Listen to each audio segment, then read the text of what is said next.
তো আপনি আল্লাহর যখন কাছাকাছি যান সাজদারত অবস্থায়, তখন কি আপনার মনের সব চাওয়া পাওয়া আল্লাহকে বলা উচিত না? জোরে বলেন, বলা উচিত কিনা?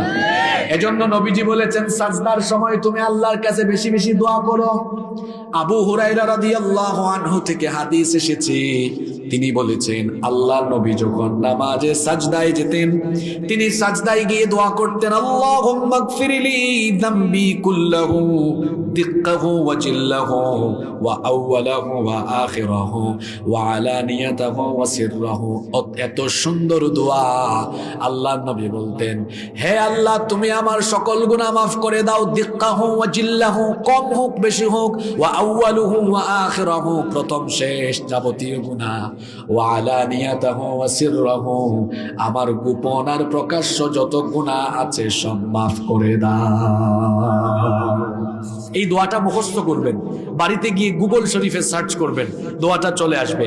আল্লাহুম্মা গফিরলি যামবি কুল্লাহু দিক্কাহু ওয়া জিল্লাহু ওয়া আউওয়ালুহু ওয়া আখিরাহু ওয়া আলানিয়াতাহু ওয়া সিররাহু। এই দোয়াটা সাজদায় পড়তেন মুহাম্মদ, আমরা বলি সাল্লাল্লাহু আলাইহি ওয়াসাল্লাম। আপনারা শুধু নামাজে বলেন সুবহানা রাব্বিয়াল আলা, সাজদা এতটুকু বললে নামাজ হয়, অসুবিধা নাই।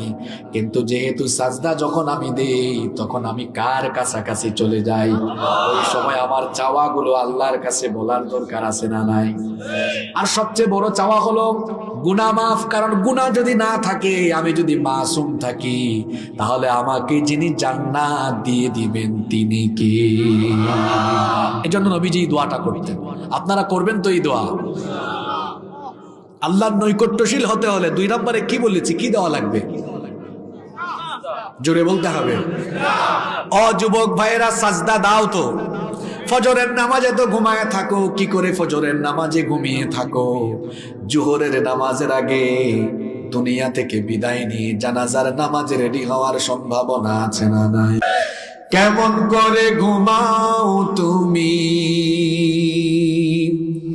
কেমন করে ঘুমাও তুমি, ফজর করে কাজা, এমন তো হতে পারে জোহরে জানাজা। হতে পারে কি পারে না? ঠিক তো বললেন, কিন্তু কি করে আপনি ফজর কাজা করে ঘুমিয়ে থাকেন ভাই? আমার বুঝে আসে না। আপনি এশার নামাজ কাজা করে বাড়িতে ঘুমালেন কেমনে? আপনার মাথায় কি এই চিন্তা আসলো না, এই ঘুম আমার জীবনের শেষ ঘুম হয়ে যেতে পারে, আর সকালবেলা উঠে আমি শ্রীপুরের এই সুন্দর চিত্র দেখতে নাও পারি, হয়তো চোখ বন্ধ হয়েছে বিছানায়, চোখ খুলতে